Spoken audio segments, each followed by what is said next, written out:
आपली संस्कृती, आपले संस्कार सदा राहू दे आपल्या सोबत। भारताच्या महान ग्रंथांचे आणि काव्यांचे संपूर्ण संकलन सबस्क्राइब करा तिलक।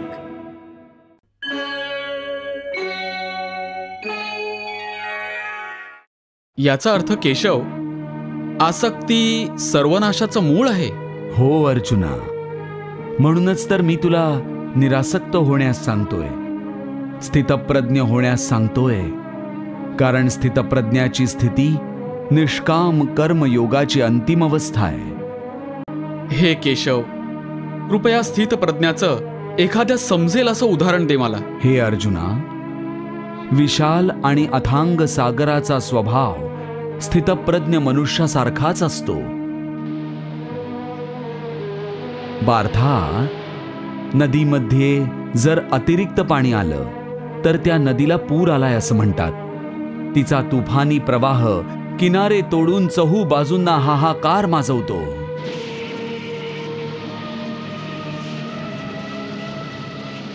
अशीच अवस्था एका क्षुद्र मन असणाऱ्या व्यक्तीची होते।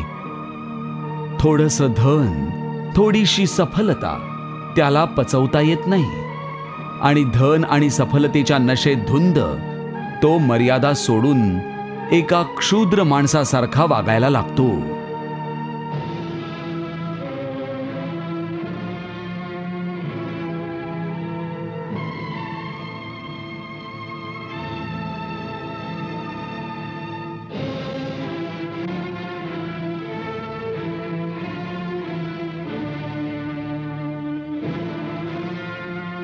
परंतु स्थितप्रज्ञ मनुष्य एखाद्या सागराप्रमाणे असतो, ज्यात चहू बाजूंनी नद्यांचं पाणी निरंतर जमा होतं।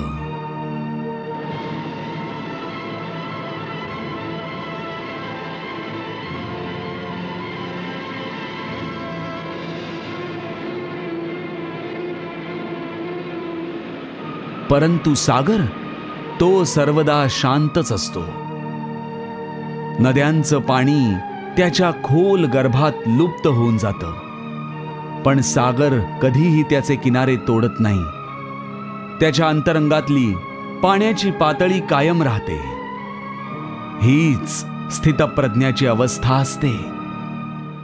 अशाच प्रकारे सर्व प्रकारचे भोग स्थितप्रज्ञ मनुष्यामध्ये कोणत्याही प्रकारचा विकार उत्पन्न करण्यास असमर्थ ठरतात। ते त्याच्यातच समाविष्ट होतात।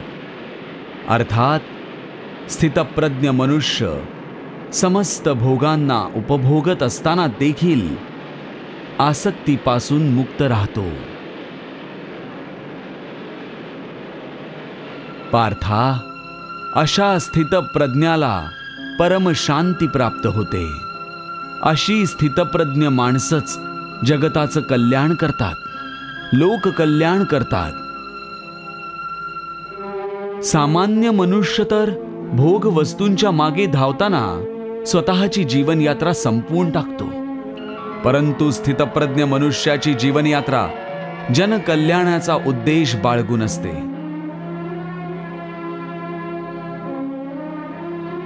प्रभू, भगवान श्रीकृष्णांच्या कथनानुसार स्थितप्रज्ञ मनुष्य आसक्तीपासून मुक्त असतात। परंतु जेव्हा कोणी मनुष्य संसारात राहून सांसारिक गोष्टींचा उपभोग घेत असतो, तेव्हा दुरून पाहणारे तर त्याला भोगीच समजणार ना? हो देवी, पण स्थितप्रज्ञ मनुष्याला त्याची चिंता असते तरी कुठे की कोणी संसारी त्याला काय समजतोय ते? तो सांसारिक भोग निरासक्त भावनेने भोगत असतो। असा ध्येयनिष्ठ पुरुष जर एखाद्या नर्तकीचं नृत्य जरी पाहत असेल तरी ते भगवंताची लीला समजूनच बघत असतो। मग कुणा मनुष्याला हे कसं समजू शकतं की एखादी व्यक्ती आसक्तीच्या आहारी गेलीये वा स्थितप्रज्ञ आहे, किंवा ती भोगी आहे वा योगी आहे? देवी, जसं चंद्राचं खरं रूप रात्रीच्या अंधारातच उजळून येतं, तसंच एका खऱ्या योगीचे आभा रात्रीच्या धारेतच प्रकट होत असते।